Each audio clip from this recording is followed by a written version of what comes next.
All right, welcome back to week 2 of Catch a Spark.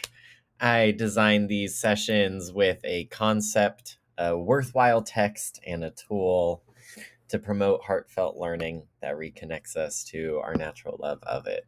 So, this is intended to be 10 to 15 minutes in your day, a nice little moment that you get to take something for you that is from me and the 10 years of experience in our classrooms and coaching teachers.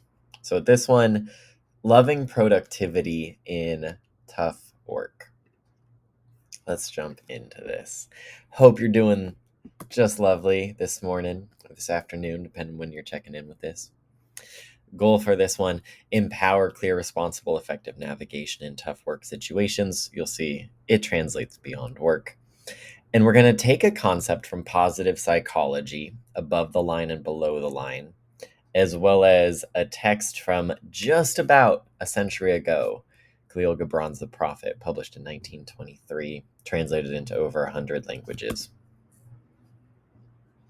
If you would like your linked Google document, can just click on the links. Everything here, it's linked. It references back to things. You've got the deck. You've got places to process. Cool. All right.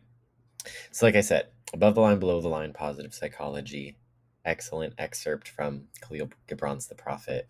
And then the method, it says mind-body introspection. I'll do some of it, but really it's a simple access of asking yourself some questions. If you're a journaler, you'll probably do that. If you're someone who just likes to take a sip of coffee or tea and sit with questions and feelings, awesome. There's room for that. All right, into the concept. So above the line here, you'll see below the line. If you would like to catch them together, I wanted the slides to still be, very visible and all of that. But you've got this link here if you want to see it together. First thing with this, though, is just scan. This helps us identify what it means to be above the line. This is an approach to our work and to our situations. It's internal. Being above the line implies a sense of fluidity and awareness and openness in the body, a sense of not being cooped up too much in the head or too located in our belly or in the tightness of our hips, wherever it might be. See if this surfaces any interactions that come up in your work. If there are certain people who come up on this side above the line, these are your boosts. These are the sources of energy, heart-filled productivity, the people that you find yourself wanting to check in with a little more, a little longer, or even the tasks. Right? Something really valuable: breathing, wondering about an issue, demonstrating openness for our challenging moments. For me, there's nothing more challenging in my most recent role than substituting in classrooms and for students who had no idea who I was coming in as a curriculum specialist. So finding the place to be open about, one, thinking it could go well, which took some preparation, which was hard to do. But really constantly coming back to what's the opportunity and what's the possibility, and how might I be proven wrong when I did walk in with negative expectations about, like, dude, there's no hope that this is going well. This is going to be freaking stanching the tide as long as I can. Switch that now.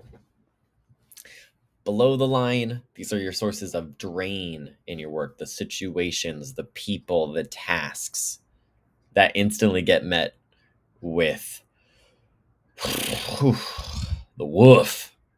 Anxious, spiteful, and ego-driven productivity. Let me let you read. Check out as you wish. Feel free to pause me here.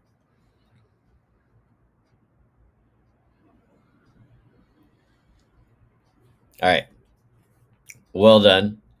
Now, hopefully, as you read through those, some moments surfaced. Maybe, hopefully, fewer for below the line than above the line. So now, Kahlil Gibran has this fantastic excerpt on work. The one page that you see right here, I've already reduced his passage. If you want to see the full thing in his words, you can click right here as it says, and you'll see the excerpt, but then the full text. Typed it up for you guys. My question. If you look at the excerpt, you'll certainly see the mentality that's all too common in our overworked, capitalist, underappreciated climate, which is being weary, being so tired and exhausted, maybe being sick and tired of being sick and tired,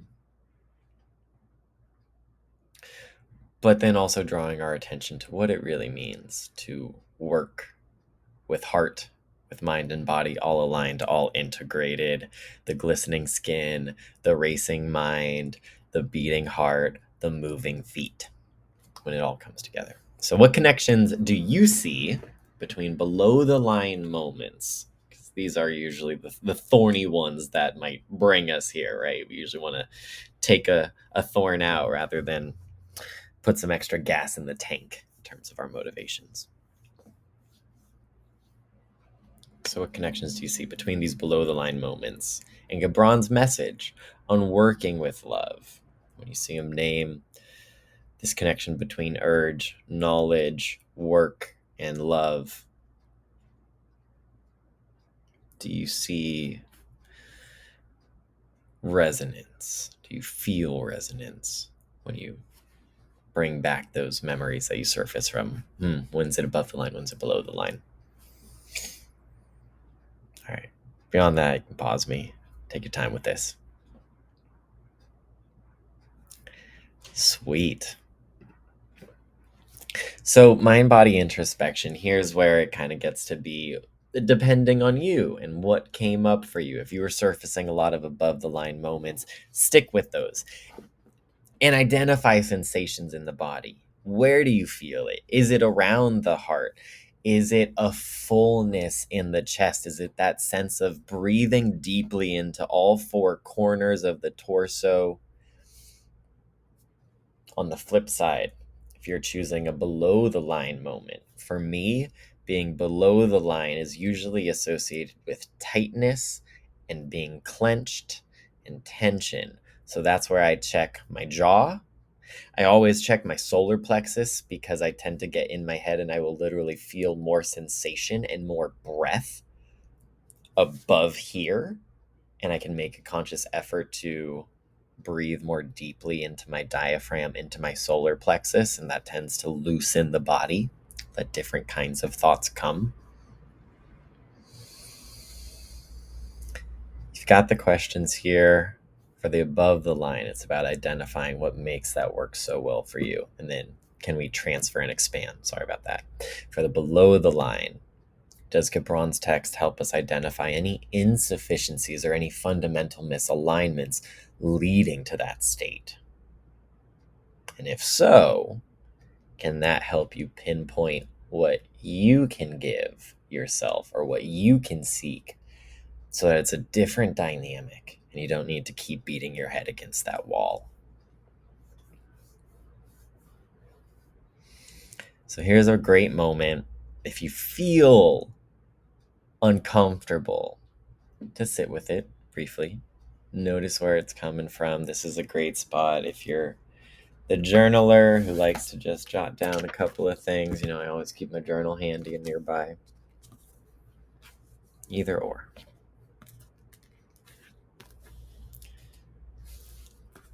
And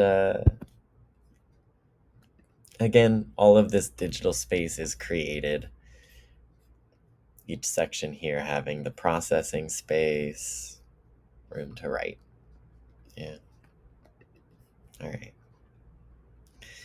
So we aim to keep these brief. I'm asking for 10 or 15 minutes out of your whole day, and this is already pushing 10 minutes. So with that, I hope that you have found a deeper sense of grounding or reconnection with these most consequential moments. They might not be the most consequential projects or deliverables if you are pulling from job memories, but these places where the emotions get the most activated are the most important places for us to focus on as humans who are working.